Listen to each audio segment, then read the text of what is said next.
Smithfield Town Council Committee to order. At this time, we will take public comments. Also, after each segment, we're still trying to tailor and get the public comment things smoothed out or whatever, but after each segment of report by departments such as public safety and water and sewer, if you have comments, if you want to be heard then as well, you can just raise your hand and give me an indication. So at this time, public comments, the first person on the agenda is Ms. Mary Harris. Ms. Harris, come forward, please. State your name and address, please, for the record. Yes, ma'am. That's it.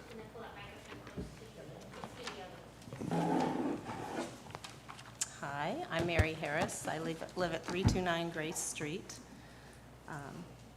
What I'm going to comment on today affects all of the town's committee, just not one or two of you who are heading those committees. It appears that even with a comprehensive plan, no discussions are being held about how much is enough and how much is too much. Staging and controlling the rate of growth is important for any area. I'm sure some of you played SimCity as kids. I certainly did with my son. It is a great lesson on controlling the growth of any area and how that needs to be planned out. It's a video game. I'm sure you're familiar with it. What plans are in place for our police services and the protection of the citizens? We should be making those plans now since you've already approved at least 1,300 additional residences in the town limits. We should be ahead of what is coming. As I understand it, we are still down on staffing of police officers. Your number one obligation to citizens is safety. Are you going to be able to provide that safety? All anyone needs to do is look at the recent shootings in town. What is the plan for expanding police services in face of this huge development that's coming? What plans are in place to address fire and rescue and EMT needs in personnel and equipment? Again, we should be aggressively looking at this with already planned growth in town. A lot of discussion occurs, but the solutions are not clear to the citizens. Can we provide the needed services? Can town council share its plans to provide these additional services and how those services are going to be paid for? How about schools? According to the latest Smithfield Times, the schools in our area are still down 13 positions, with a month until teachers and staff are back. I know this very clearly. I'm a retired elementary school teacher from Isle of Wight County. My husband is a retired high school teacher from Isle of Wight County. What are our plans to address this? There are many older teachers like me who have retired or will soon be retiring. It's in the national news all the time, and our state is also reporting that. What are we doing to address this shortage? What is the plan? With increased development, this will lead to new students, a lot of new students, overcrowding in our schools, and will cause an increased shortage of teachers and staff. How will we be paying for hiring these teachers and creating more space for these new students coming our way?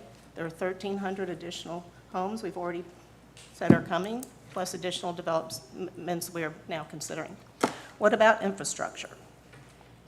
Smithfield and county roads surrounding Smithfield are already congested today without any additional growth. Some areas of Smithfield cannot have widened roads or additional lanes. The historic area is one of those areas. But you are now considering adding a new development in the historic area that will increase traffic by 5,500 car trips a day. I and many other citizens who cannot join us today due to their family or work requirements are very concerned about the quality of life in Smithfield. It seems to many there is more thought put into the visitors to town and developers than protecting and serving the people who live here and support the town with their taxes. What are Smithfield's values? There is a lot said about quality of life and the preservation of our historic values in our comprehensive plan. I've read the entire thing several times. Much is said about the goal of reducing traffic and increasing walkability. We hear very little about specific plans designed to achieve these goals. Unless we address specific ways to do these things, they will not get done. Putting sidewalks in does not reduce traffic. Building neighborhoods without immediate walkable access to conveniences like a grocery store, a pharmacy, and things like that does not increase walkability. If you have to get in your car every time you need to go somewhere, we're increasing traffic. So everyone must drive to and from all these necessary daily activities. This is a no-brainer. So again, I ask, what is the plan? I'm very concerned as a citizen that we have no comprehensive plan for our growth. I don't see anything that's going to take care of that as we continue to approve more and more development. I do want to say one thing, since I have a couple of seconds, hopefully. Someone sitting at this table said about me to another person, if Mary Harris does not like the traffic, she can sell her house and move. I think that's a bad message to come from someone on this group. I don't know why someone would say that. I've worked 30-plus years here in this town to preserve it, and I've worked here to teach and educate children of this community, and it hurts my heart, and it makes me feel completely dissed. As a taxpayer, I've paid taxes in this town for 31 years to support all of those goals. So I'm going to leave that thought with you, that if someone believes that, they shouldn't be here representing the town of Smithfield. So, Thank you, Ms. Harris. Next is Mr. Torrey. Ms. Torrey? Again, I didn't have my glasses on. Anyway, good to have you. State your name, please, and your address. Carolyn Torrey, 32 Main Street, Yes, ma'am. Smithfield. First of all, I do want to say something. I never want it to not be said that you're all public servants, and we know this is difficult. We know that a lot of flack comes your way. And I know that it seems that we forget sometimes to thank you for your public service, everyone around this table and in the room, because the taxpayers are also in our way. We are trying to serve the public good as well. One thing in the vein of transparency, I was trying to navigate the website for the committee meetings and the attachments. And I do think it could be a little bit more easily navigated. I don't know how that could be tightened up, but it is very difficult on the laptop to find it and get it spaced on the page correctly. I just think it could use a bit of a tweak. Ms. Torrey? Agreed. Me too. I can't find We are anything either. aware, and we have a new website for the town being designed. That would be really Yes. great. Thank you, It's a Mr. little Pack. bit- It's a little bit antiquated. Basically, and I'll try to be brief, I look at all the different committees and I see how each aspect of how the town is run and would be run, it can all be tied back to what is best as far as development in the town. Is the taxpayer going to pay? Water supply, streets, everything. It's all sort of on this page. And before we would do something like build such a big community right in the historic district, doubling the population, I really think we want to look at all the aspects and how they all tie in, because sometimes we don't see the forest for the trees. And every aspect goes to things that are mentioned in the comprehensive plan. The well-being, the safety, the comfort. When you read the town constitution, the charter, the code, the comprehensive plan, every paragraph and every page, as I read through it again, because I was linked to it, trying to find some agenda item, I kept thinking, there's not one thing about that complex that is going to lead to what each paragraph delineated for what's best. We do need growth. We probably need that building amount somewhere, but on the outskirts, there is land. It will become available. this particular piece of land, there's just no way that it can be streamlined for all the aspects that the comprehensive plan delineates for the well-being and controlled growth, controlled traffic, safety. There's just so many questions, and ultimately, what is it gonna all cost us? And that is everybody's business. That is all of your business, and it's as taxpayers before a huge decision that would affect everybody, thank you, is made like that. Doesn't it have to sit well? Doesn't it have to feel like we're sure and we know everything that is going to be asked of us as citizens, taxpayers, and our government? Thank you very Ms. much. Lori, I'm glad you brought that up. There have been a number of questions and a number of, just whether you want to call it information on the street or whatever, about what is it going to cost the taxpayer? What are they going to be asking for? What is there going to be as far as infrastructure? And I'm glad you brought it up, because I want to go ahead and cut to the chase now and get it out there. As I recall, we have, Ms. Clary, correct me if I'm wrong, or Mr. Riddick, you can do, I think we have 8 special use requests, correct? That will be coming before council. I believe it's 8. Nowhere in any of those special use requests is there anything about any infrastructure payments by the town of Smithfield. There has not been, as I am aware, in any form where there's come out in a written request or something like that I'm aware of, that's gone through the process with the Town Planning Commission and will be coming to council about the town of Smithfield providing any funds for infrastructure for this, where the town would write a check back or would do something to cover the infrastructure there. I mean, it's not there. And that's not saying that they don't have the opportunity to come back at a later date and bring that to us, and that would be basically considered on its merits in the same manner that those other special use, the height, the density, things like that. Yes, anybody can do that, just like you could come and ask for a variance of some type to do something with your property. It's kind of the same thing, but I've really heard a lot about, what's going to be done, what's going to be the set. I'm getting letters now, they're asking, was there a traffic study done? Well, if you look, I mean, that's there. That's no doubt that that's been done. But as far as the infrastructure aspect of it, and you can correct me if I'm wrong, I've not seen anything, Ms. Clara, anything that deals with us paying for infrastructure. So I just want to get that out there. I know that the media has been very interested. There's editorial in there specifically about, we have a right to know, we have a right to know.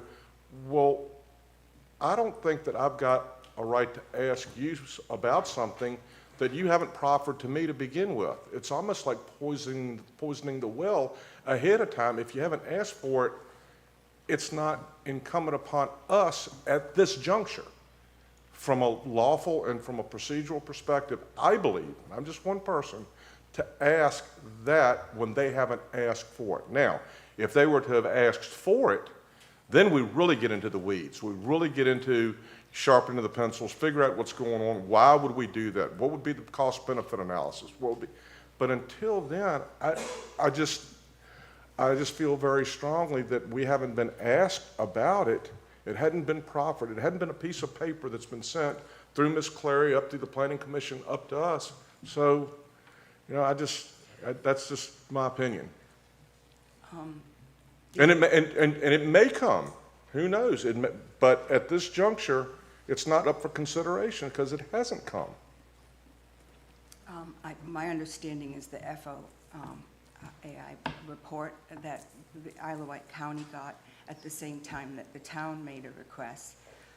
That was mentioned that it was going to be a request. That may have been mentioned, and it may have been in the preliminary planning stages, and that does happen from time to time. People go out and ground truth and seek and figure out maybe what they can do or can't do, but where we are now is where the rubber meets the road, and that's with those 8 requests, and that's what we'll be dealing with, and one of them has nothing to do with us providing monetary funds for the infrastructure of the development. Okay, I just feel like before we make decisions that, like the Piedmont, that will basically be the rolling ball down the hill, we ought to know if that's true or Well, not. if you go back and listen, I don't know if it's on there, if you listen, I'll just go ahead and say this, when we had the candidates forum, that question came up in the candidates forum about development.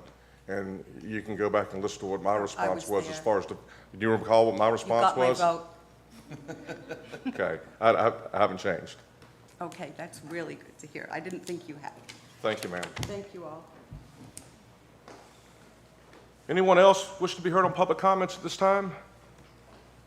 If not, we will go into the Public Safety Committee. Member Chairman Hall, Roundtree, and Councilman Brooks is not with us today, but good to go. Thank you, Mr. Mayor. Thank you, sir. Under number 1, operational updates, June activity report, Chief Howell. Good afternoon, Mr. Mayor and members of council. In your packets, we have submitted our June activity report. And just to give you, if you look at the investigative sheet, page 2, I would just like to address a couple things on that, if I may. The first, at the top of the page, it talks about a robbery at the Miller Mart. We are just received some information back. We were collecting some data. We just got that back, and once we are able to download that data, we are confident that we will be able to make an arrest on that robbery. It may be multiple people in reference to that. Also, if we jump down to the middle of the page, is referencing case number 2023-00362. It relates to a search warrant, and it relates to the shooting that occurred in the town of Smithfield in February. We have made one arrest in that case, and we have an outstanding arrest warrant for another individual that is involved. We're in the process of contacting the U.S. Marshals to assist us with locating that subject. That subject has been on the run since, and we are confident that he will be caught and brought to justice in reference to that. In the other forms of operational updates, in July, well, this is July, we, meaning the police department, we joined the Maharan Task Force out of Franklin, Virginia. That task force is comprised of State Police, Holloway County, Southampton, Franklin, and Emporium. We have joined the Maharan Task Force, and we have one officer sworn for the state task force to assist in jurisdiction, to assist in the investigation dealing with drugs and or guns as it relates to those jurisdictions. So what is the benefit? We can have assistance with doing drug investigation here in town. It is a force multiplier for us. The other operational update that I would like to share with you all is the recent homicide in in Jersey Park Apartments. Just to let you all know that that is an ongoing investigation. We cannot get deep into where we are, but that is an ongoing investigation as we speak. It is in the early stages of that investigation, and we are pounding the pavement to collect additional information and process those things that we've already retrieved. So that is an ongoing investigation. Operational updates as it relates to personnel. We currently have 5 vacancies. We currently have 3 people in the queue to be interviewed. 1 is moving to background phase. Our numbers are getting better, and we do have people that have expressed interest. Some have not submitted applications yet, but from what we're hearing from some of the officers and some of the people that have expressed interest, it does look a lot better as far as us being able to fill the vacancies that we currently have. You may have seen on the weekend that we have been having our police boat out in the water. Our police boat will be out at least one day during the weekend during different hours. We have a schedule thus far through the month of September to assist with the waterways. So we're glad to have the officers out on the boat to assisting boaters. And that concludes any operational updates that I can offer at this point. I'd be happy to answer any questions that members of council may have. Thank you, Chief. Any questions? All right, hearing none, we'll move to item number 2. Street closure request for Autumn Vintage Market Saturday, September 30th, 2023. Amy Novak, Director of Parks and Recreation. Yes, sir. This is our annual vintage market. The tourism department does 2. One happens at the fairgrounds. This one happens in downtown Smithfield.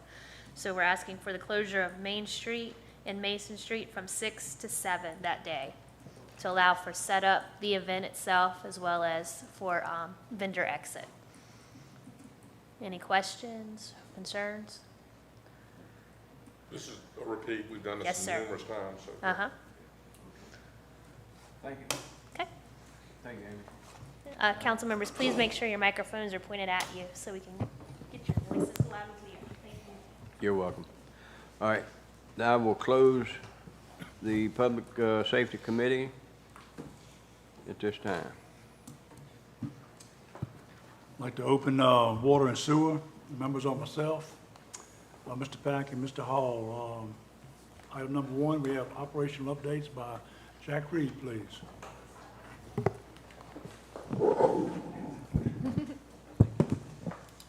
Thank you. Good afternoon. Just an update. The vac truck building was already complete, but now it's fully complete with power. Came in under budget. We finally have found a service truck. We've been searching for 2 years. We've been on the 2-year waiting list with Ford, but we found one in Franklin, and we'll be picking up that truck this week. We met with representatives from DEQ. They're looking for a chloride monitoring well. We think we can accommodate them at the plant, and so we're moving forward with the next steps to see if it's feasible for them to drill a well out there to monitor chloride levels. The Hardy water line is stalled right out, on North Church right here. They're not able to pass a pressure test right now. If you see that they're still working. They're looking for leaks or air stuck in the line to see if that's the issue. They're not sure at this point. 98%, give or take, of the line that will be going through Fruit's parking lot is installed.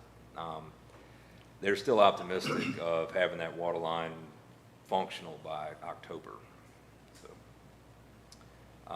And then as it pertains to the 16-inch main for Mallory, this is just the water main, not the subdivision.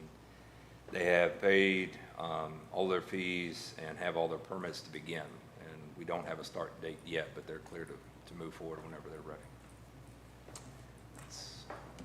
I have one question, Jack. Yes, The well that has to be drilled for DEQ, is that something that we have to pay for, or is that something that's in a budget, or what do we have to do with that? We were just asked if we had a secure spot that they could utilize, and we're happy to help, but no, sir, they'd be paying for all of it. Okay, all right, thank you. Any other questions for Jack? Just one. We read in the newspaper where Hardy Elementary is going to open on schedule or whatever. We're talking about, the water pipe having a little bit of problem, but they have a secondary capability to make sure that still happens.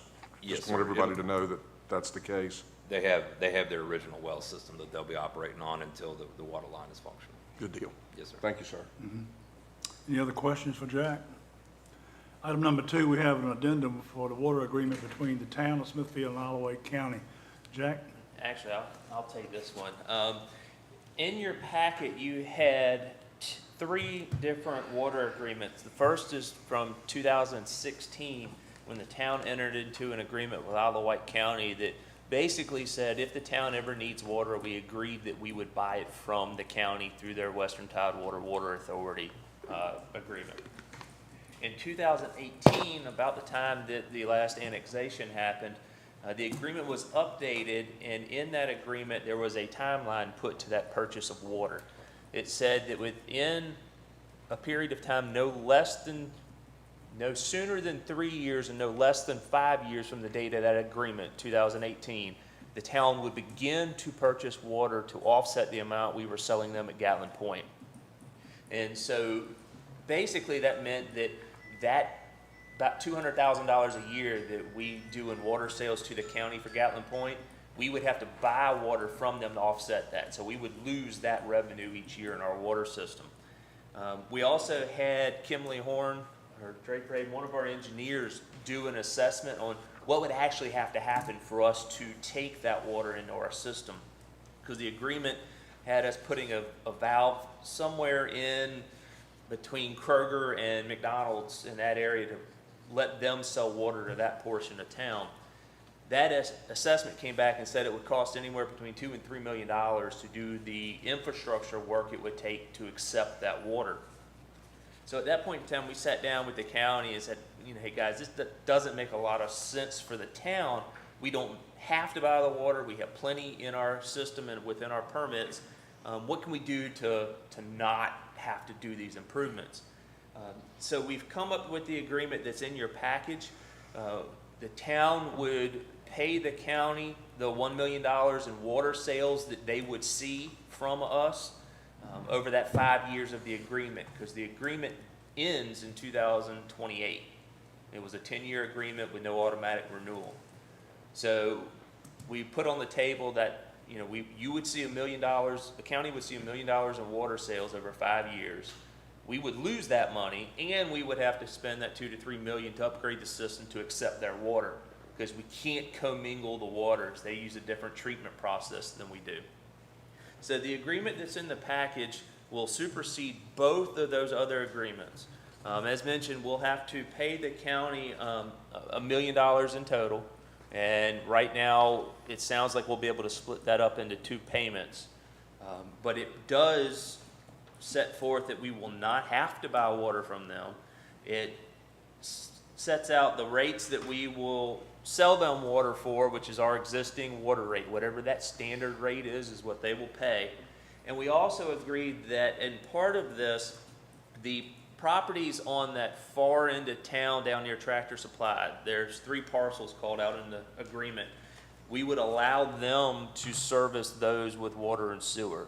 They will already have that water line there at the school, and it just makes more sense to allow them to serve those, so we don't have to put in an infrastructure and potentially stretch the capacity of our system.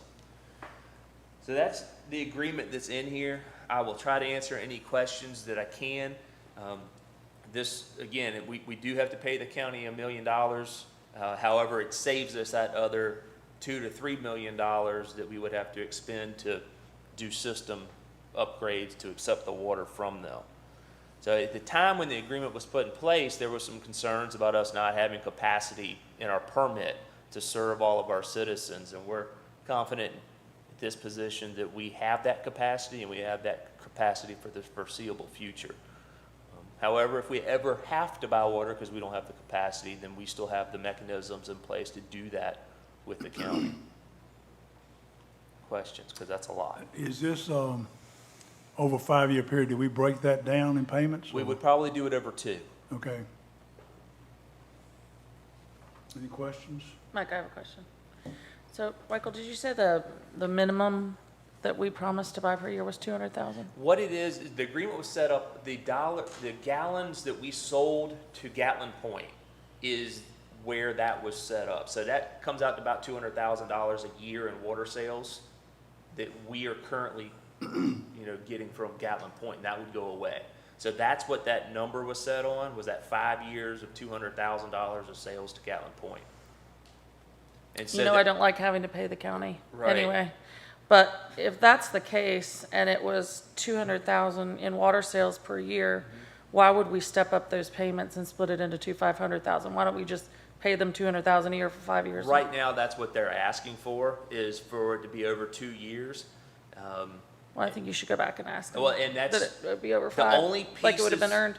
Right, the only pieces that we haven't fully ironed out is setting that max gallons per day, which we on our end have that calculation, we just have to have them agree to it, and then the due dates for the payments. And my ask has been for 5 years. At this point in time, they have not agreed to that. But 5 years is what we were asked. We have the capacity to do it over 2 and have it over and done with. But if they want it in 2 versus 5. I think we a can lot do it. changes, you know, It over a year or two. And I don't know why we would step up the payments and pay them more than, I mean, what happens in 3 years when we actually have to, we need them for water again? We No? don't see that happening. Don't ever see that I happening. think we're good for 20 Maybe they years. decide after 3 years that they'll just forgive the rest of it. I don't know. I I'm guess just saying. Just to help, I mean, our current permit, we're at 61%. I think the projection a few years ago that we were gonna be maxed out on our permit, and it just didn't pan out. And we're still at 61, 62% of the permit. So we still sell water at Gatling Point, Yes, ma'am. even though they're not in the town limits? Yes, ma'am. And they're gonna get to sell water to the new place Yes, ma'am. across from the high school. So they'll get all that revenue. Yes. And we pay them $1 million. Right, but the way the agreement is set now, if we don't replace that agreement, we still pay them that $1 million over 5 years because the agreement says that we'll buy the water to offset Gatlin Point. Plus, according to this agreement, we would have to accept that water into our system, Yeah. and we've got that $2 to $3 million of infrastructure to put in place. And they just, because they're our county and we're their town, don't feel like letting us out of that at all? I think they were banking on it for the water sales and making their system financially more solvent. Because right now, their system doesn't pay for itself. And so financially, there's an incentive there to not undo this agreement to them, and this is us making the best deal we could to get out of it for us. I don't like it, but I really don't like it with 2 payments. I think we should Okay. argue for the 5. Yes. If we break that up to 5, is there any clause or any statement about penalties or interest paid for that? Not at this point in time, no, Okay. sir. I got a question. Yes, ma'am. Mike. Well, you say, the current contract is good until 5/28. Yes, ma'am. Why don't we do it in 3 years instead of 2 years? Well, there's How is 5 that years good? left on that agreement. And so we can do it in, you know, which, however many years council wants to do it, that's what we can go back to them with. Well, at least our payments would coincide when the contract Well, expires. there's 5 years left on the contract. So that's why the 5 years. And the only reason I would do it over 2 is because I think they want the money up front to help with some of their capital projects they have. So that's why their ask is for us to do it up front. And so I'm gonna try to get it spread out as much as we can. I'm gonna have to 3 years. Yeah. Let's take a discount for doing it all up front. That's a good You can ask idea. that too. You want it all now? What was that, Mr. A Pack? discount for Let's doing it What's up a take front. coupon? discount for paying it all up front. If they have capital needs. It's a good idea. Okay. Yeah, I'd like to feel a little good about this somehow, some Well, way. I Other feel- than the fact we're just getting out of it. Well, I feel a little good because we don't have to spend that $2 to $3 million on infrastructure. Yeah, I get that. So I mean, we're still saving, you know, potentially $3 million just by doing this. Where did we get the information from in 2018?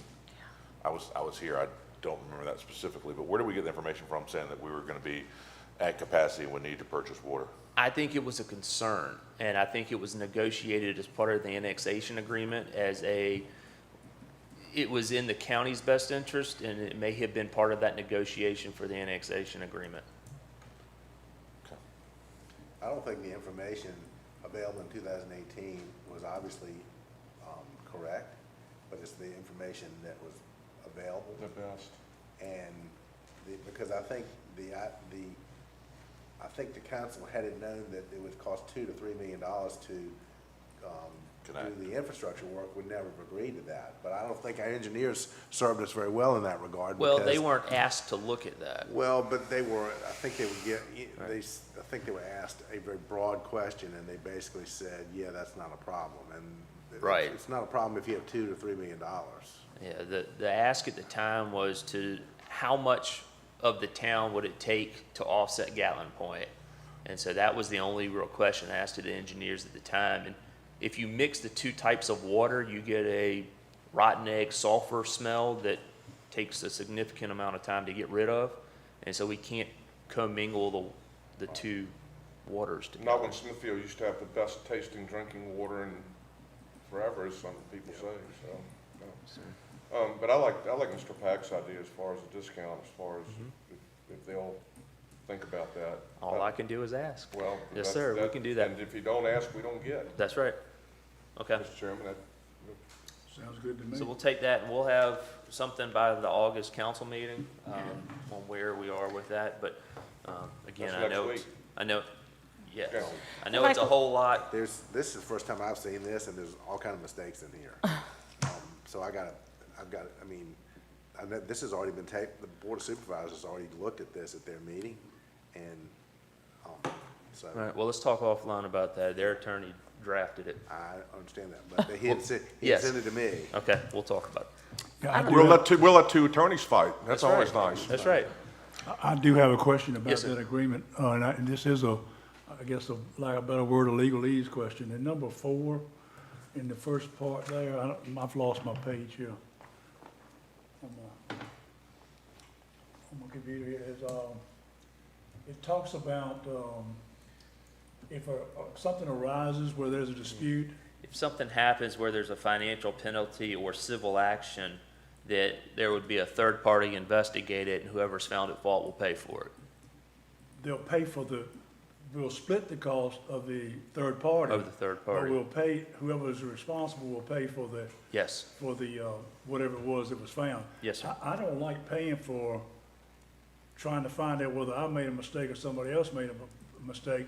I don't mind paying up front, but if the county is at fault, they should be, in my opinion, liable for the entire study. Okay. We can It's add being that, done. that whoever is found at fault pays for the cost of the study as well. Yes, We- yes, we I don't can- mind splitting it up front, Good catch. but Okay. when it's over and said and done with, I would like to see that We can do that. be responsible of whatever party was at fault. Okay. I have one more question. Yes, ma'am. Do we have insurance for this type of thing? No. For, No? I mean, to like recoup, Like because title. it was a mistake made and No. got bad advice, had to pay off a deal that's not gonna work for us. no, ma'am. Nothing we can do. It was a good ask, too. Yeah. You can't. That was on my mind. If you can buy that insurance, you couldn't afford that insurance. Yeah. Be the cost of the mistake. Yeah. Any other questions? If not, I'll close water and sewer. All right, at this time, I'd like to open the Finance Committee, myself, Randy Pack, being the chair, with Councilwoman Butler and Councilman Smith joining me. Our first item, Ms. Ross, operational updates. Hello. Afternoon. Hi. Hey. Been working on a couple of things this month, primarily issues with the town bank, which I'll go over in just a minute. And I'm going to include information towards this month, because there's been a lot going on since I only started on the 20th. Can you pull that microphone a little bit Yeah. closer? How about that? That's getting better, yeah, thank you. Usually I can talk pretty loud, and real fast, so if I talk too fast, do me a signal, okay? So, one of the things we've done this month is meet with the Isle of Wight and the Commissioner of the Revenue and the Treasurer. We wanted to see how we work together, and I thought it was important to meet those folks. And we talked about a couple of things, like their munis conversion, and to see how they've done with that. And been watching how to do the financial reports. One of the things that I've been working on, and I'll talk about in just a minute when I talk about the bank account, I've been looking at the investment policy, and I think the last time it was updated was 2014. So it's probably time to do it. When I was at Arlington County, we redid it and we won an award, so I'm going to try to push us in that direction if possible.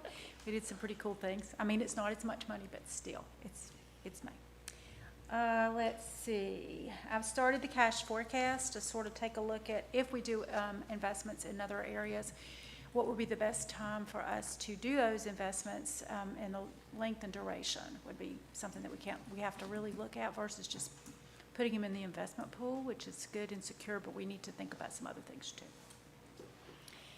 I've been looking at the bank account information to see what's been going on with that, a lot of activity, and I've been having weekly meetings with my deputy treasurer and an all-hands staff meeting.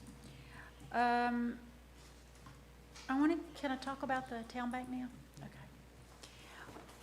Back a couple weeks ago, we noticed that there were 6 checks written that were fraudulent, And those 6 checks were not written by anybody in the town. They were written by, the chief could explain a little bit of that. They've been investigating that. They were each written for $100, and they were obviously fraudulent because it had the same information that included on our checks, but they had the wrong check number and signature and all of that. And they were written by the same person. They were deposited into an account at Wells Fargo. The bank has made us whole for that because since they were deposited at a Wells Fargo, whenever a fraudulent check is written, it goes back to the bank of first deposit, which was Wells Fargo. We brought it to their attention immediately, and we had already scheduled a meeting with them. And during that meeting, we talked about some things that would really help us, fraud protection things that we're going to take and put into place.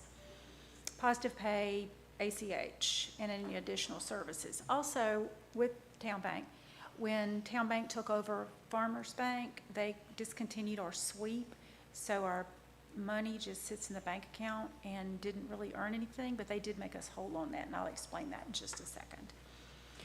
Since the fraud issue, though, these are the problems that we've been experiencing. They stopped all checks that were going through, and they would ask us if it was okay to pay them, which is great and everything, but they do it by email.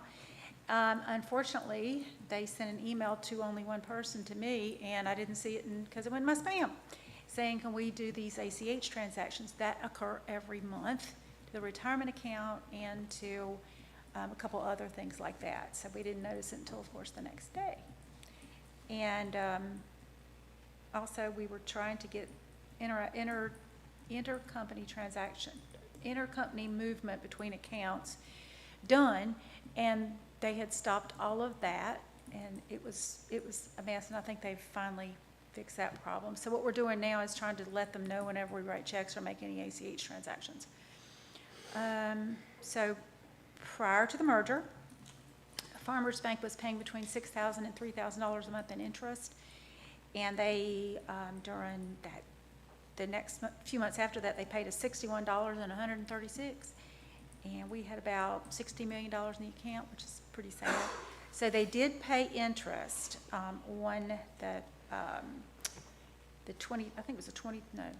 the end of the month, and it was $17,000. So that was definitely owed to us. But I'm going to monitor that going forward. We thought about doing an analyzed fees, but I'm not sure that'll be good for us because we really don't have that much activity in the accounts.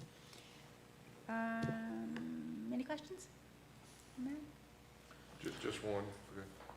Those checks, were they in sequential order? Okay, thank you. Whoever wrote them on their own little printer, I don't know why they did that, but if you ever want to see them, I do have them. They're very I've seen what they look like. Okay. Yeah. They're pretty good, though. I mean, as far as. Thank you. You're welcome. So, Ms. Ross, how do you feel about our relationship with Town? We had Town Bank and Farmers Bank for years, and then they've merged. Those were our two banking relationships, and then the last time we had an RFP, we selected those two. Do you feel maybe it's time to put out another banking RFP and take a peek and see? Yes? You're shaking your head, yes? I do. Yeah. One of the things that I'm also going to propose during the investment policy is that we can put some funds with local banks, particularly CDs, and I think that's a good way to sort of spread it around. I know that's what we do in my prior experience. It made the other banks a little, especially the smaller banks that are local. Yeah. But I think it's time to RFP. Okay. Yeah. Do you know where we are on our current? We're at time. We're at time. Okay. So Yeah, we were so waiting. they coincide. Right, we were waiting to get Okay. Laura on board so that we could do that with her. Right. Yes, sir. But unfortunately, we've got the audit coming up, which they'll be here, well, they won't be here. They're going to do it all remotely, and they start next week. So we've also got the the retirement plan audit as well. So we've got a couple things coming up in the next little bit. So I'll segue on into the financial statements. Yes, ma'am. And may I preempt that with that these are preliminary because the auditors will most likely have some adjustments to be made. It's June. Yeah. Yes. Oh, yeah. So about that, I noticed that there are 20 footnotes. And these footnotes have been written for quite a while, and some of them are outdated. I'm not going to change them right now because I'm not really sure what the auditor's going to say about that. So they probably want to just look at it rather than recreate everything. But I'm going to talk really quickly about some variances that I see and see if I can talk about those. That's good. Okay, so, we'll talk about the cash balances next, but on page 2, under property taxes, and hopefully you have the updated copy right there. So the property taxes that were delinquent, they seem to be just a little bit higher than we anticipated. That's because their 2021 collections have appeared. So that's why that is. It's not significant, but I just thought it worth mentioning. I noticed that on page 2 also, down towards the bottom part, local taxes. We're looking at this to see what's going on with it. The sales taxes are down a bit. Transit occupancy tax, and meals tax are both down a little bit. So we will investigate that more. Okay. Any questions?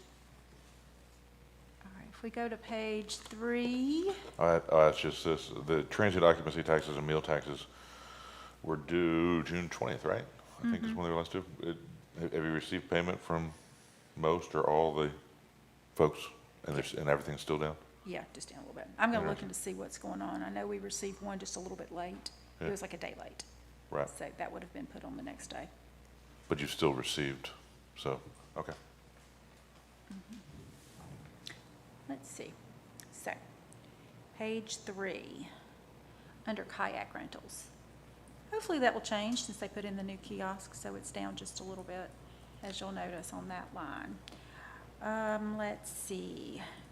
Page 3, the contributions for the museum. I'm trying to understand why that's down. Probably we only make it once or twice a year. Okay. It's a true up, isn't it? Right.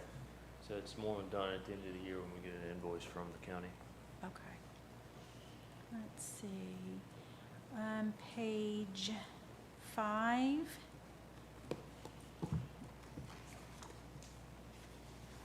There's a line that says council approved items. That's up just a little bit.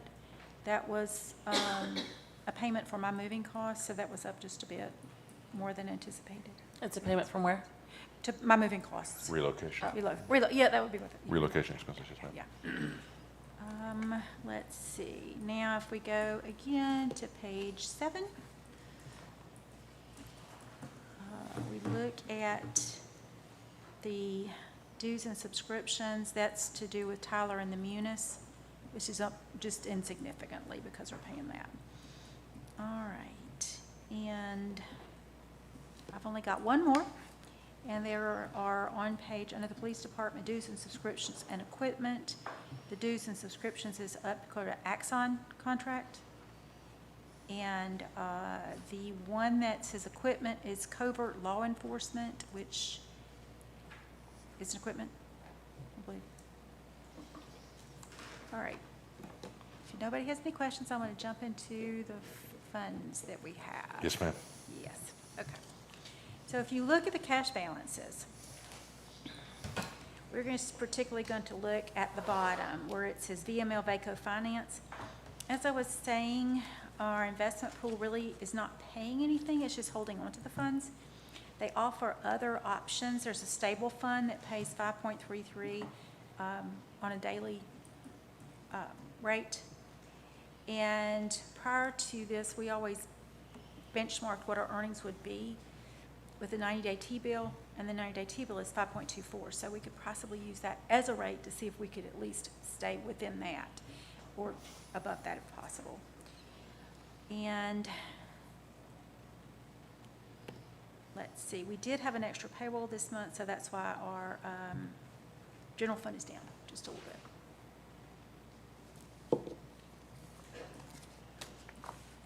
Okay, great. Any questions? Awesome. Any questions of Ms. Ross? No? Nope. Good. Awesome. Great. It's always interesting to see how different treasurers look at things differently. So it's always, Hope that was good. yes, ma'am. Yes, ma'am. Thank you. Thank you. All right, the next item we have here is for invoices in excess of $20,000 which require council authorization. The first is to Blake Ford for our budgeted public works truck that Jack spoke to earlier, $60,406. Community Electric, we had an installation of LED streetlights at $37,724.74. Colonial Web came in here to the Smithfield Center and placed all your potties and urinals for $24,146. And then we have a payment due on our VACCON truck for $99,349.81. We do recommend these invoices be approved for payment.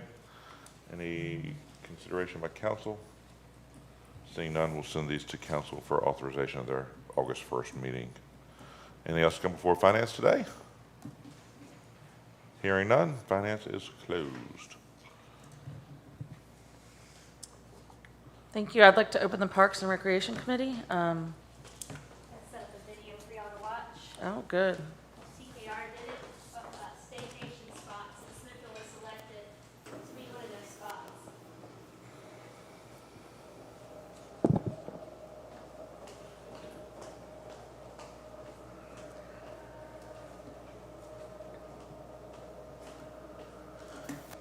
I saw it on Facebook. I think Mayor Bowman may have a career in acting, not acting, but public speaking at least. Well, he was not acting.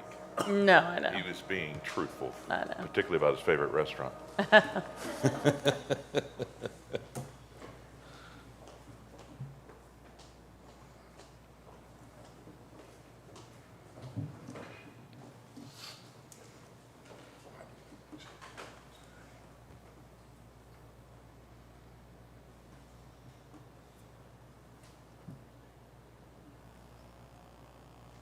For little staycations we can take this summer. And if you like bacon or pork, we've got one for you. Well, Yeah, we got it. I do, so I'm looking forward to this report by Penny Commit because she's taken us to Smithfield, a town first explored in 1608, and today offers enough fun and flavors for the whole family. What it's like to be a business owner in downtown Smithfield is like it's the coolest town in the world. When you think of Smithfield, you probably think bacon or ham. But local business owner Jim Abbott says, think again. There's so many neat things that go on here. Walking through downtown Smithfield, you may notice there's not a single chain restaurant or store, and that's done on purpose to give visitors and residents a truly authentic small town feel. You won't find an empty storefront in downtown Smithfield, lined with unique boutiques, a classic ice cream parlor, and Jim's 29-year-old Christmas store, which might I add is the only place in the world you can find these pig Christmas ornaments.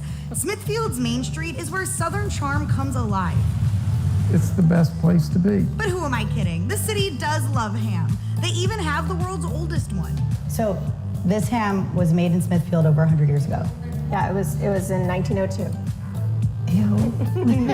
Stored at the Isle of Wight County Museum, the 121-year-old piece of swine sits inside one of our area's oldest bank buildings. Here on the vault, the BS for the Bank of Smithfield is still really beautiful. And when visiting Smithfield, not only can you see history, you can even taste it too.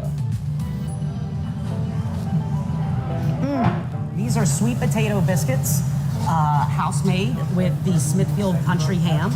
Operated by Smithfield Foods, the Taste of Smithfield offers restaurant visitors just that. And let me just say, if you thought ham was good before, so all these Smithfield meats, they're smoked, cooked in-house by Chef Brandon here. Correct. He holds it down. Matter of fact, I think he has some stuff in there right now. Ray, you gotta try one of these. This is really good. Try having it fresh, right from the town it's made in. By law, if you get a genuine Smithfield ham, it says that it has to be cured within the town limits of Smithfield. But Smithfield Mayor Steve Bowman says if you need a break from the porcine parade, or maybe you're a vegetarian, enjoy some time by the water. You ride down and dock at Smithfield Station, have dinner there. Visit Windsor Castle Park, or stop by St. Luke's. It's Virginia's oldest church building. Constructed in 1685, the structure is amazingly still more than half original fabric. Give me a guess, how many bricks do you think they were expected to pump out in one day? 100. How about 1,700 to 2,000? And it gives nods to Isle of Wight families who helped found our country. A Samuel Jordan was actually one of the first members of the House of Burgesses in 1619. So whether you're a history buff, a shopaholic, or a foodie like me, this fried bologna sandwich is unreal. Smithfield has a little bit of something for everyone. I wouldn't live anywhere else. I really wouldn't. It's just a beautiful place. People are great, and the things to do are, unlimited. That food looked really good. The food was so good. I had so much fun putting together this story. And guys, Smithfield's second biggest moneymaker behind Smithfield Foods, of course, is actually tourism. So they put a lot of effort into making it a great experience for visitors. If you live there, I'm a sucker for those small little towns with the downtowns and all the shops. Yeah, they do a great job bringing people into the area too. I mean, I've spent a lot of time at Windsor Castle Park, Smithfield Station, and let me just say that ham sandwich, like the little sweet potato one, I need to get exactly where you got that from because it looked delicious. It was so good. Taste of Smithfield, there's also the breweries there. There's so much to do there, enough for the whole family. All right, Penny, thank you for taking us to Smithfield. Now, a lot of us are looking for little staycations we can take this summer, and if you like bacon or pork, we've got one for you. Well, I do, so I'm looking forward to this report by Penny Commit because she's taken us to Smithfield, a town first explored in 1608, and today offers. Right. Thanks, Sammy. Okay. Yeah, and thank you, Judy, for making that happen. I'm curious, I know Judy would know, but maybe you know as well, and Judy can answer too, but how did we get selected for that? Did they just call us, or did we? Yeah. We maintain a relationship. And they actually reached out fairly quickly. Penny's new and she'd never been, so it actually turned out to be a really good fit. Great. Yeah, she's a sharp reporter. Not only did she do the reporting aspect of it, she also put the whole thing together. Oh, wow. She didn't, it wasn't done, she's the one that did it. Edited so, it and everything. yeah. Great. And she's bringing her parents back and, Oh, nice. Yeah, Channel 3 is a huge supporter of Alawite County in general, more Great. so than the other two stations. All right, anything else going on, Amy? The self-service kayak kiosk is in. Steve, can you lower that pot on there? It's hot. Lower something. Lower the slides on the front, I'm sorry. The kayak kiosk is in. It was a late start and there's lots of bugs to work through, but I think in general it's having success. It's open 7 days a week from dawn till dusk, and so people are renting them at their leisure and it's working well. Of course, our park patrons that rent it from us previously don't like the fact that there's no reservation ability, but I told them you have to take the positives with the negatives, and that's one of the drawbacks, and maybe in the future we can change to have some of them available for reservation and go in that direction. But so far it's going well. We have a 70% revenue share negotiated, up from 50% for the first 2 seasons because of the delay in the kiosk arrival. So I'm pretty excited about that. We have our Play in the Park Day this Saturday, July 29th. It's from 11 to 1. So if y'all are available to stop by, we'd love to see you out there. The foundation is putting on this event, and it'll be kid-focused and family-friendly, and we'll have food trucks there, Kona ice truck there, so it'll be a fun day. We are in the process of hiring an event manager for parks, and interviews start tomorrow, so wish us luck on that. Smithfield Center maintenance projects are underway. We've had all the toilets, like Mr. Pack said, and the faucets replaced throughout the Smithfield Center. So it was high time. Again, 25 years old, things need to be updated, and that was one of the major ones that kept failing on us. So I'm glad to have all new appliances in those restrooms. We also had a new alarm panel installed, which gives me the ability to program it online, which we didn't before. It was very basic, and turns out half of it wasn't really working, so I'm glad we updated that. The next upcoming projects are repapering the air walls. There's a sample behind you. We did some test panels, so I really like it. I hope y'all do too. I think it's going to really lighten up the space, but be neutral enough to go with any decor that people use. Yeah, people Were like you it. able to hire someone for the front desk at the center? Well, this will be the event manager position. Oh, for both the park and the center? We've never really had a receptionist, so this person answers phones and takes bookings and does everything. And so luckily I'll be able to train them because I've been doing that for the last month, answering 3 telephones and 3 emails. So I've been making it. I met with the head of the ODU Naval ROTC. They want to use Windsor Castle Park for some of their training, which I think is a great use of the park. They'll do overnight camping, hikes, and land navigation, and it'll be an authorized use because we don't currently allow overnight. But of course, we'll have signs posted and social media posts so people will be aware of what's going on. If they carry any weapons like they do on hikes, they'll be bright blue and very obvious, not true weapons. And of course, they'll all be in uniform. So I think people will know what's going on, and hopefully with the posting and the signage, they'll realize it's an authorized use. And we've had a pre-bid meeting for our Windsor Castle Bridge Repair Project. We have a lot of boards that need replacing. We have boards that go every week. So this will be a project to kind of get control over that situation and improve all the bridges and make for less replacement on our part. We don't know where it's going to come in at. So after it does, then Michael and I will figure out if it needs to be a capital outlay, and we do maybe a bridge a year or something of that sort. So I thought we budgeted for that. we budgeted, but we don't know if that's going to cover one bridge. Oh. Hopefully the whole project. It's not looking that way right now. If you notice red paint on the bridges, red or white, those have to be replaced. You see a lot of those dots out there right now. That lumber that you use has gotten very expensive. Yes. And you still paint, or the trail folks still paint the other things orange? The trip hazards like the roots? We actually had a volunteer come out and remove all of those with a handsaw. Yeah, so there shouldn't be any, all the big roots should be gone. So there's no need to paint any more, and no more trips and falls on those. Anybody else have any questions for Amy? On the overnight, the junior ROTC, what time frame will that be? They'll probably move in and set up at dusk and then be out by dawn. So there shouldn't be regular park users in the park at that time anyway. I understand. My question is, what date is that going to be? Any given It'll be on a date? weekend, and they'll have a few dates, and it'll be in the September, October timeframe. All right, will you notify the rescue squad? Absolutely. The Special Events Committee will be aware of it, so police, If you could, fire, and rescue all know they'll be there. Yes, you sir. could include me on that notice. Yeah, you are on the special events notices. Are you getting them? Some of them. Okay. Just want to make sure. I'm more equally concerned about the rescue squad. Absolutely. Okay, thank you. Anybody else? Thank you, Amy, for your great report. Very welcome. I'll close the Parks and Recreation Committee.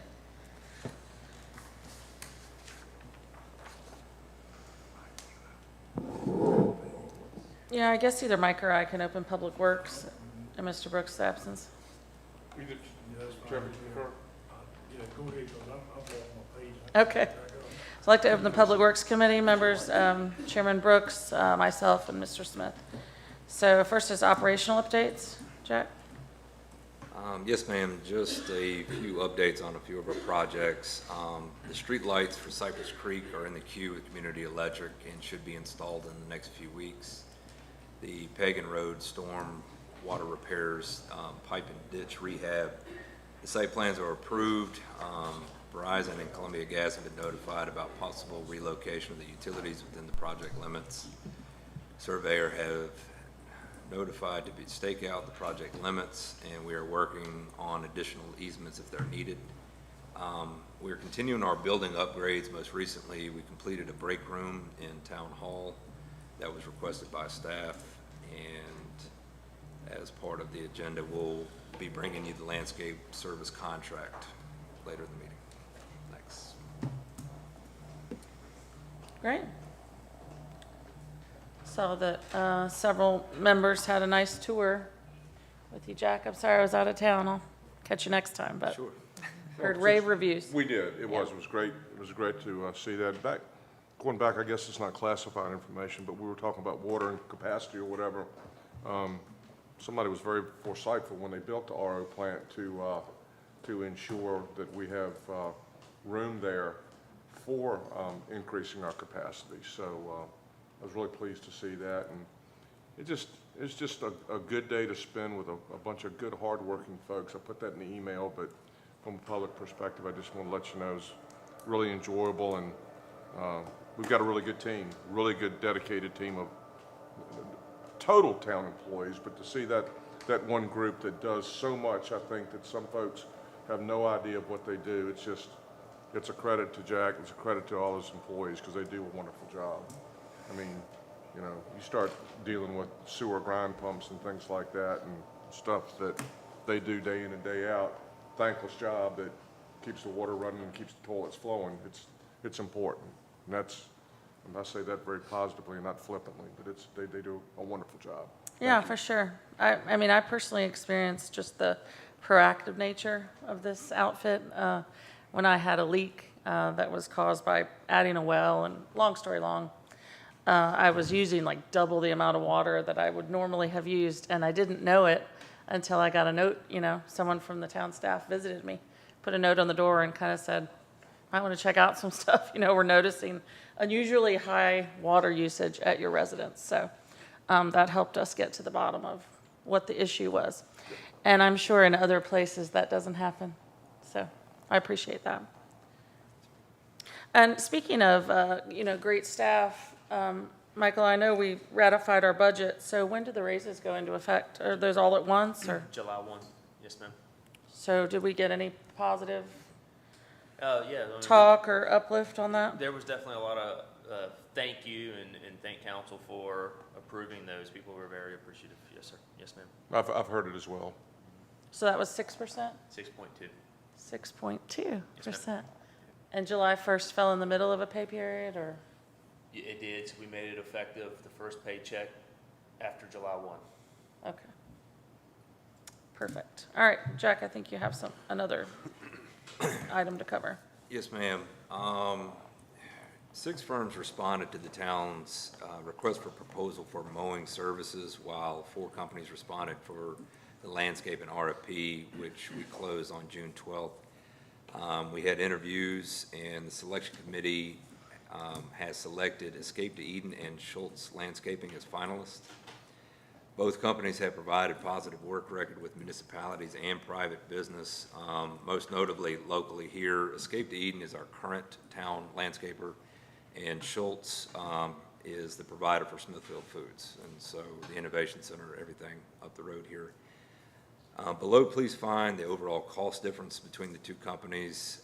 Schultz is approximately $15,000 higher than Escape to Eden for mowing, and close to $60,000 higher on their landscaping price. I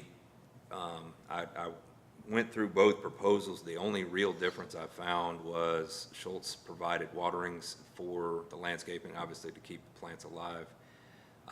While we met with the 2 companies, staff was able to negotiate a 4% reduction with Schultz if we awarded Schultz both contracts. Staff recommends a robust discussion on which company best fits the town needs. And kind of to kick that off, this is, you know, we hear quite frequently that one of our focus should be on beautification, on aesthetics, on making things, you know, as pretty as we can. And this is one of those decisions where we think Escape to Eden is doing an okay job. We think Schultz would probably take that to another level. If you look at the landscaping around the foods buildings and see the quality of that. So this is why we didn't just go with automatic low bid. It was worthwhile to discuss whether council wanted to put some extra money into this this contract to potentially get a higher level of service and a better product.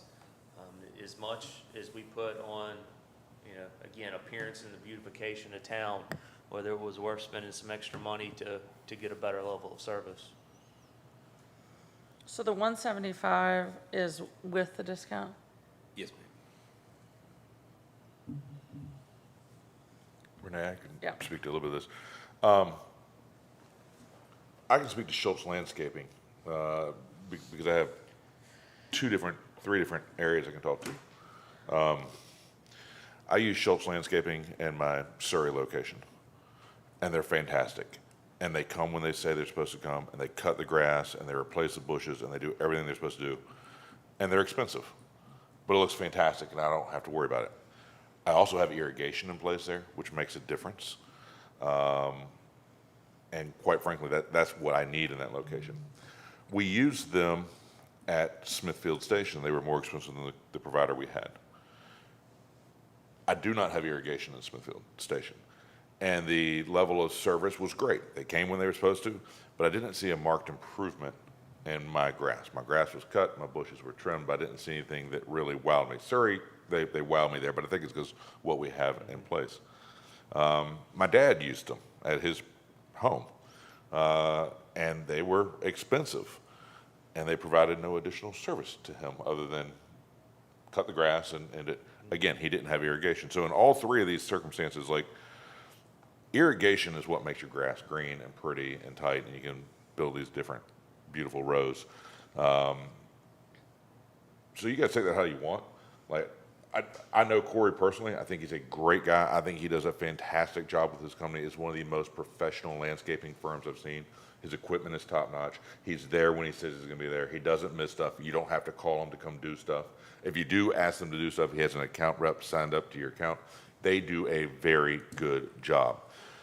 To spend another $68,000, $70,000 with them, I'm a little worried that, you know, if we want the town to look better and we think that spending this money is going to do it, I don't know necessarily that it is, because we don't have irrigation. Now, he does say he's going to water, right? So this year it wouldn't make a big deal because we've had so much rain. But in the other seasons, you need to water your flowers. You need to be at the entrances and making sure they get watered. So,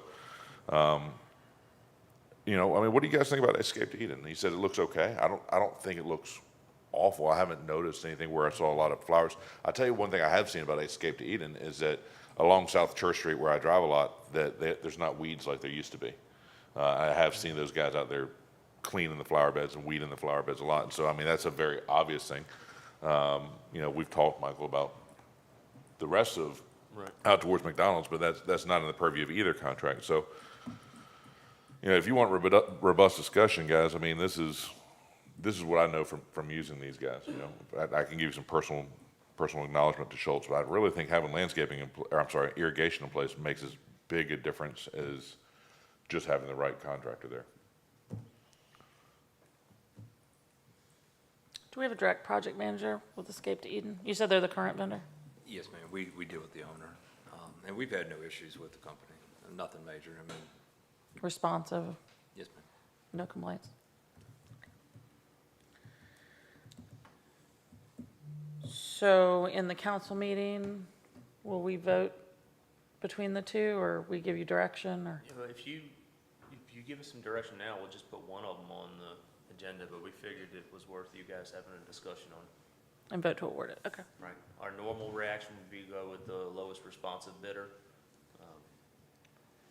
Anybody else have any opinions? I think you get what you pay for, and if you're paying a little bit more, they have a tendency to do a little bit better job. And I'm not talking negative about Escape from Eden. Yeah, irrigation is certainly a concern, and I don't know if we have that much irrigation to really justify the amount of money that it would cover for that. And Jack, is it irrigation a big deal or not a big deal as far as? We would agree with Mr. Peck.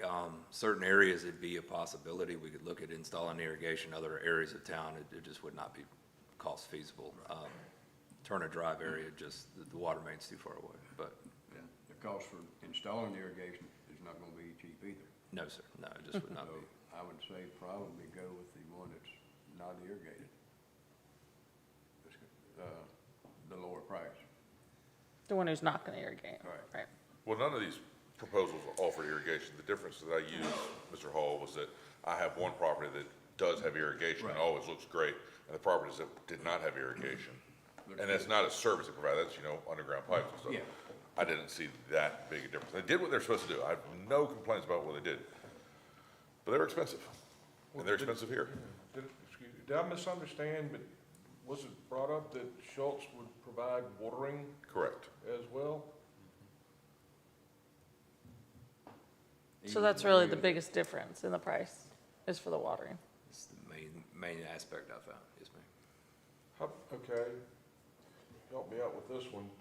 When we have to replace shrubbery and trees and things like that, is that part of the contract for both of them to replace it with a like type, both of them the same? I mean, so I It's get usually an apples. additional cost. If we have a bush completely die, it's an additional cost, and it's not built into this price. It's generally, But watering is.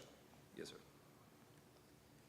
So my question, I guess, would be, how much do we have an idea how much we're spending in replacement cost for shrubbery a year? I know excuse the pun, I'm getting into the weeds, but, do we have any idea what we're paying to replace whatever we're replacing? I'm trying to true it up, so I'm trying to do. It's not often that we do it. Most often, if we have plants die, then we wait for the following season and To get to your point, it's not $60,000 worth. no. Well, I understand, Right. but if it's getting closer and Yeah, it's moving, well, it's not. Mr. Mayor, I mean, Yes. the question I would have is, was the watering part of the RFP? well, that's what I thought. Oh, it was a part of the RFP, yeah. Was it part, because One if- did and one didn't. one No. if it wasn't part of the RFP, but they offered it, wouldn't you go back to, if that's important, wouldn't you go back to the low bidder and ask them what the differential would be if they offered that service as well? If that's important to you. If it wasn't part of the RFP, you wouldn't expect them to include it in their bid. Correct, yep. It was not written into the scope, and would be happy to go back to Escape to Eden and add that, but it's not the $60,000 difference. I mean, it's, Well, we're I think- spending, excuse me. I think it's worthy of getting an answer from them.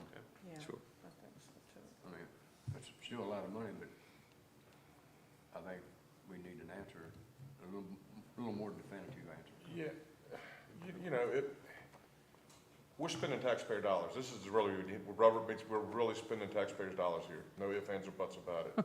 And if we were having problems, significant problems, where it looked like the devil, then I would say, you know, we got to up the game.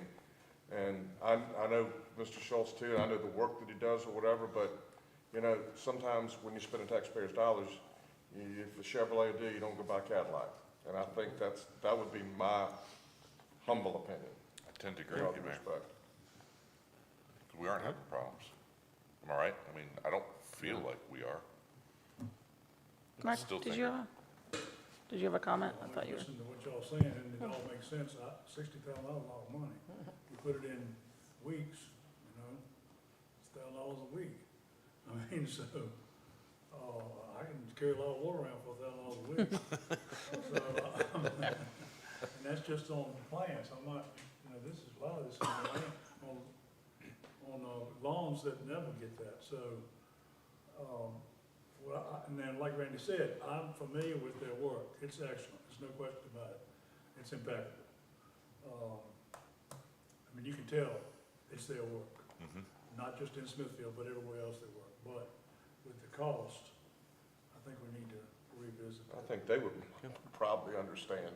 I mean, but maybe we ought to have a discussion with the other company and tell them they probably need to up their game a little bit, because back to seeing anything, when I took the tour, one of the first things I saw when you look at the door going inside of the town hall, there's some stuff that looks scrubby and needs to be trimmed, and just right then and there, I saw that. So, you know, maybe we give them the shot, but then tell them they're gonna need to up the game a little bit. And then if watering is, as Mr. Riddick indicated, if watering is really, really, something that we need, maybe you can negotiate that in there somehow, some way. I don't know, but I just think that's a lot of money, and I think we ought to hold the line. Valerie, did you have any thoughts on this? Just basically listening to what you say, $60,000 is a lot. But in all fairness to both vendors, you know, if you went back to them to see what they would charge for watering, I know we've had a wet summer, but we've also had a hot summer too. So you think that we've gotten a lot of rain, but it dries out really fast. So I would see where the shrubbery would not be up to par in some locations. Yeah, so along those lines, I'd like, I don't know if you think this makes sense, but I'd like to see the Escape to Eden with watering and the Schultz without it, and make it, you know, compare at both levels, make sure you're looking at all apples, if that makes sense. Compare apples to apples, and orange to orange. Right. Seems like the two are not, one's an apple, one's an orange right now. Yeah. We can do that. And can we also, as a council, kind of open your eyes this week as you ride around town and see these areas that are being mowed to make sure that I mean, we see them every day, and maybe if we're not looking at them in that way, we're not prepared to pass judgment on the stripes of his grass cutting. But, you know, just keep our eyes open so when we get to August 1 and make this decision, we have a little bit better thought process on that. I guess just to point out, that would be like the Welcome to Smithfield sign, town manager's office, the PD, town hall. Those are kind of the primary spots that they hit, if you want something to gauge off of. Thank you for that. I was going to ask, yes. Anything else? But for I the will group? tell you, going into Michael's office, building office, I haven't been recently, but the last two times I was there were some plants in a pot sitting on top of the big pot to be planted. And I noticed that the next time I went, they still had not been planted, and by that time, the plants were dead. So does the landscapers do that, or does staff plant those? The landscapers do that. And I'll Okay. follow up. I don't know. Yeah, they were dead the next time they had not been potted, and they were dead. Any other questions for Mr. Reed? Okay, I'll close the Public Works Committee. Thank you.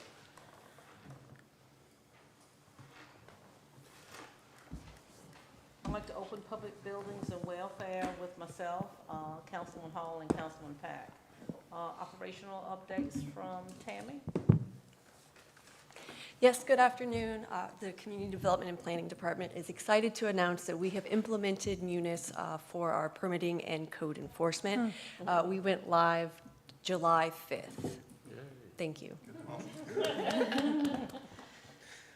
And that's why we had to pay $9,000. Because we finally, I mean, really, on the financial statement, we start having to pay. Is that why? That was another implementation. Unfortunately, as soon as the day you sign the contract, you start paying for all the modules, even if they're not implemented. And so, you know, them going live didn't necessarily cost us more. We have paid some more for those training and implementation days that they had been using, but they've done a great job getting up to speed on it. Congratulations. Thank you. Is that all your operational updates? Yes. Oh, sorry, it's not my committee. Good. Not my committee, sorry. Number 2, amendments to the Town of Smithfield's charter. Okay. Yes, ma'am. The impetus for this was, as you know, we have moved our elections due to the change of state law to November from May. As such, we have to update our charter to reflect that. And while I was reviewing that for the change, there were some other things that jumped out at me that seemed like we needed to update. And I have noted those in the markup that you have. Some of them dealt with, for example, it talked about the clerk being elected by council for terms. We don't operate that way.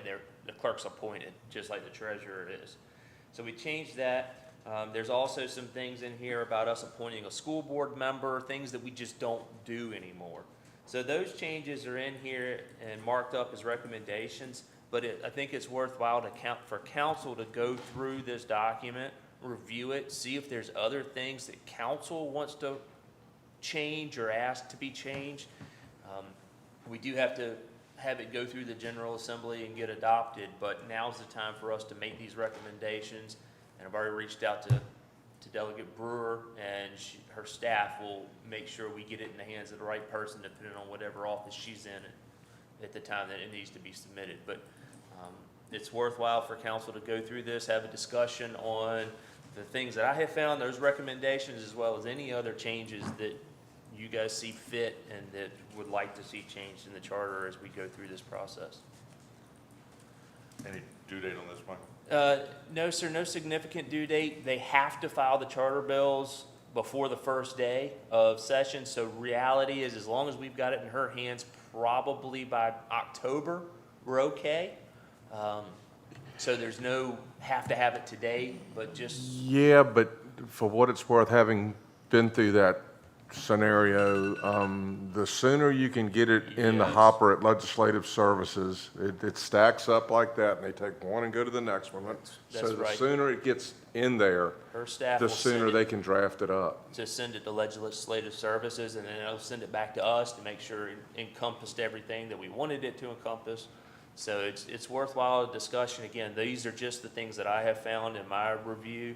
So by all means, take time to read through it, and we can make sure this is on the agenda again for next month so that council can be prepared to have a full conversation and we can vote Next on. month's working session. Yes, ma'am. We can put it back on the committees for next month, and then that way potentially in September, we're ready for a vote so we can get it in the queue to be submitted. I do have a question, Michael. I'm Yes, ma'am. guilty. I haven't read through all of this. Is there a process in here how we appoint for unexpired terms? There is, however, Where's that? state code now covers that pretty strictly. They've got a pretty spelled out process on how we appoint people to vacancies. So we would follow the state code. Okay, that's what I was That's in the asking. town code, it's not Oh, part of the okay. charter.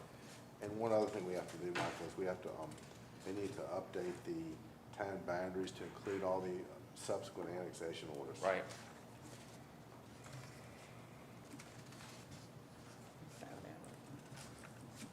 Any more questions or discussions?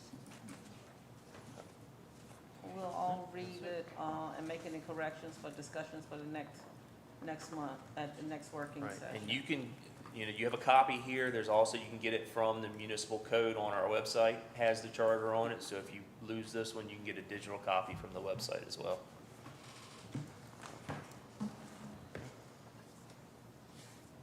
Number 3 is a recommendation from Planning Commission to request Alawite County rezone property at the YMCA. Is that Tammy? Yes, thank you. At the Tuesday, July 11th, 2023 Planning Commission meeting, the Planning Commission favorably recommended to Town Council to direct town staff to write a letter to Alawite County requesting that the county pursues a rezoning of the YMCA parcel. That's tax parcel ID number 21A01184. This would be a rezoning from the downtown neighborhood residential to community conservation. That parcel is approximately 17.32 acres and it encompasses the YMCA, the tennis courts, the Blackwater Regional Library, Camp Community College, and Riverview Park.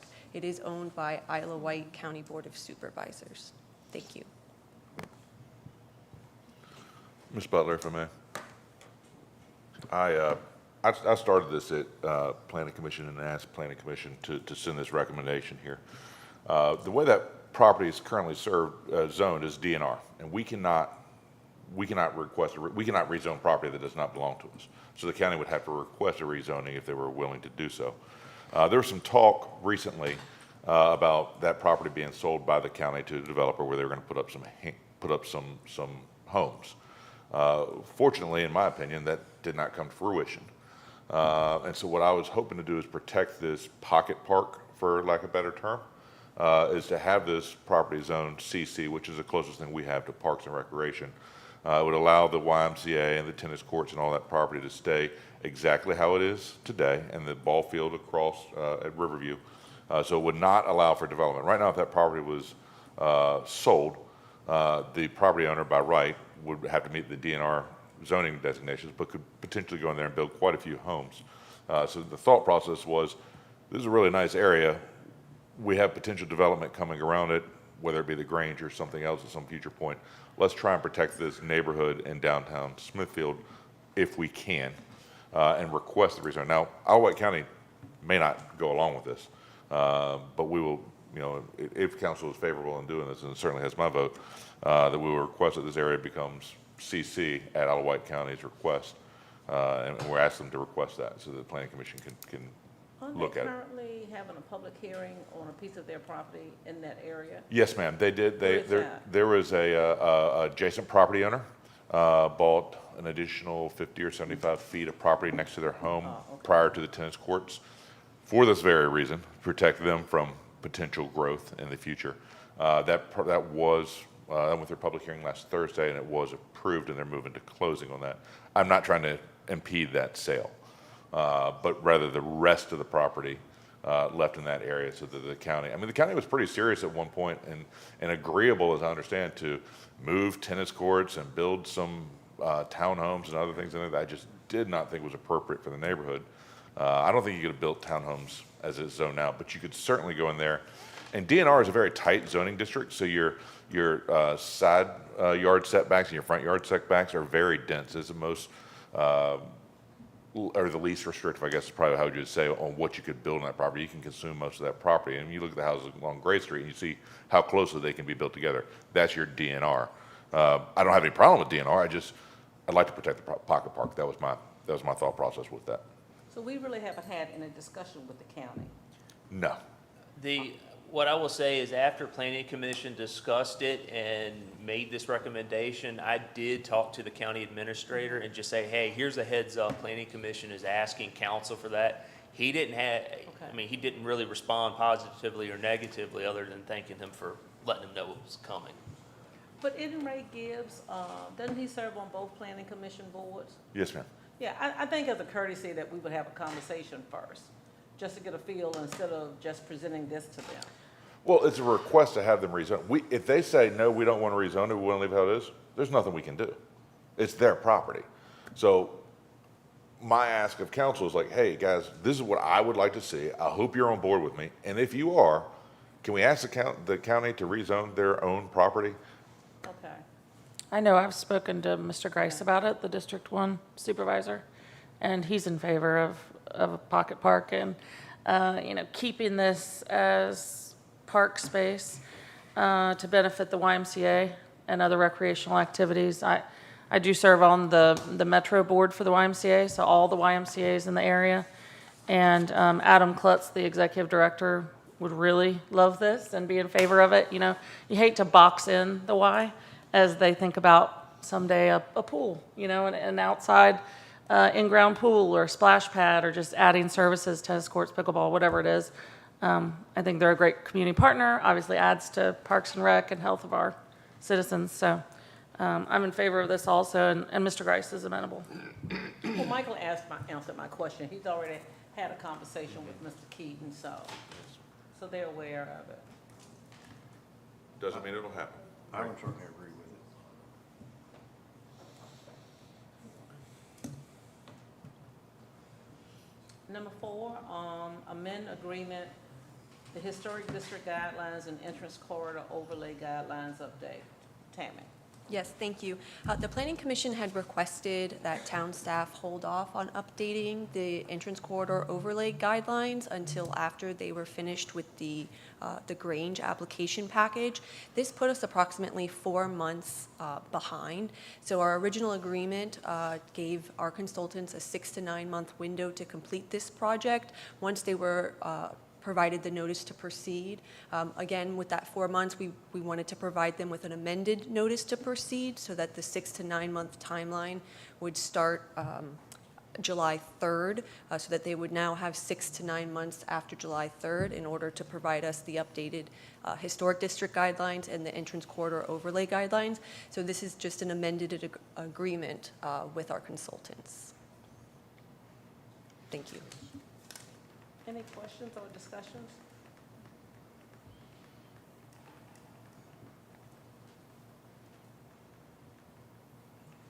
If not, then I guess the amendments, well, none of these will actually go to town council for a vote. It will. The amended agreement does. Right, council will have to vote to adopt the amended agreement. The amendment for the charter, The agreement, this last the piece will amendment go. agreement, is that the only one that goes to town Yes, ma'am. council? That's the only one? Yep, okay. Well, we'll move this on to town council for consideration. If there's no more discussion, public buildings and welfare. Ms. Butler, if we could. Item 3, we talked about, but we didn't come to a conclusion whether we were going to ask the county to rezone their property or not. Can we? Yeah, I thought we did, because Madam Vice Mayor indicated that since Mr. Keaton had been consulted, that that would satisfy her concern and we would be moving along. I guess that's what I understood. Would we move that along to vote on it before we hear back from them, or would Randy's consideration be enough? I think they're waiting for us to make the ask. Okay, then we'll move that along for consideration as well. So we're going to send that to town council for consideration? Yes. Okay, very good. Thank you. That's all I was asking. Thank you, Madam Vice Mayor. The only other 3 announcements are additional items not listed on committee will be on council's upcoming agenda. Approval of town council summary minutes from June 6th and the 26th, 2023. Public hearing, the Grange at 10 Main, and invoices and Smithfield Center fee structure from town council meeting that was canceled on July the 5th, 2023. Is there any other business to come before town council committees? I have a question. Yes, ma'am. Just a question about the Grange at 10 Main public hearing. Thinking back to the public hearing that we had with another project, 2 years ago, it, wasn't real comfortable for any of us, There was a whole lot of people here. There was, I didn't even know that people could like sneer and snicker like that, and hiss. I didn't actually know hissing is a thing. It's not just written in a cartoon. Like people actually were hissing in the meeting. And so I wonder just kind of what our plan is for keeping that orderly and, Well, we're making any special considerations for the meeting? a couple of plans. Number one, we will have police presence here. We should have police presence at most of our public. Michael and I have discussed it, and obviously we don't have police presence here today, which I'm not very pleased about. But we will move along and get that corrected. I've talked with Ms. Novak about opening up and making sure that we have adequate space the best we possibly can. I don't know whether Amy's decided or we decided what the exact logistics are going to be, but the other side of the coin is disruption of a public meeting is a Class 1 misdemeanor. It's punishable by removal and/or otherwise, and hopefully we don't have to get to that. We've got reasonable people. I know it's going to be a passionate hearing, passionate on both sides. It's been passionate since I started watching it in 2012. So I've presided over a number of these type of meetings where passions ran high, and I'll do my very best to ensure that we do what we're supposed to do under the laws of the Commonwealth of Virginia, and everybody gets a fair and impartial hearing. So that's all I ever promised anybody when I was Commissioner of Marine Resources. Somebody's going to leave happy, somebody's going to leave upset, somebody might leave a little bit of both, but one thing that I always tried to do was to provide a fair hearing, and that's exactly what my intent is as far as this hearing is concerned. So, And the rules are the same for like a 5-minute per yes. person? Yes, my plan on that night is to, just as we've always done, is to have Ms. Clary give the presentation. She'll also let us know as far as what the Planning Commission recommendation. I want it all on the record because we're basically going to be sitting here listening, and I want to hear it as if we've never heard anything before. I want to start from the beginning and end at the end. She'll give us that portion of it. The developer will be afforded, I think the last time we talked at the Planning Commission, they were like 30 minutes thereabout or something similar to that. I don't know exactly how long, but it will not be, it won't be, but they'll be given an adequate enough time because it's a 950-page project. They'll be given that. The citizens will be given 5 minutes as far as that's concerned, like they always have for each one. After that, my plan is to vote individually on each special use request. We're not going to vote for all of them all together in one lot because, as Mr. Riddick can tell you, everything that we do is appealable ultimately to a higher authority, and I don't want to vote everything in one big package in case, it would make it easier for the courts to hear how each one of the special use projects is voted upon by members of council. I think to lump them all together seems to push things through. It doesn't seem to provide the adequate, as Tammy always says, the robust discussion I think we need to discuss as a council each one of those, which we will. We'll then vote on them, and we'll move along. And that's what we'll do, provide the hearing, so. I do Mis- have a question in Yes. reference to that. So how do you see next Tuesday going? All of that taking place Tuesday? Yes, ma'am. Just a, so Yes, you're ma'am. looking to have the public hearing and the vote next Tuesday? Yes, ma'am. Yep, I think it would be more appropriate to have the vote in close proximity to the debate. If you don't do it that way, the next time you come around and you're asked to vote on it, some things will be lost in 30 days as far as transition is concerned. So I've always, when we had issues like that, I didn't have a public hearing, then continued the vote. It's just, I don't do that. Mr. Riddick, you have any? Nope, you stated it exactly as it should be. Anybody else have any questions? I did wonder about, that's it on that topic. I did wonder about an intergovernmental meeting. Maybe I missed it, but I am working with the county administrator now. I've suggested some dates to him. He's checking with the board and was supposed to be getting back to me soon. I told him we wanted it sooner rather than later. So I expect to hear back from him this week on dates. I know there's lots of things we'd like to discuss.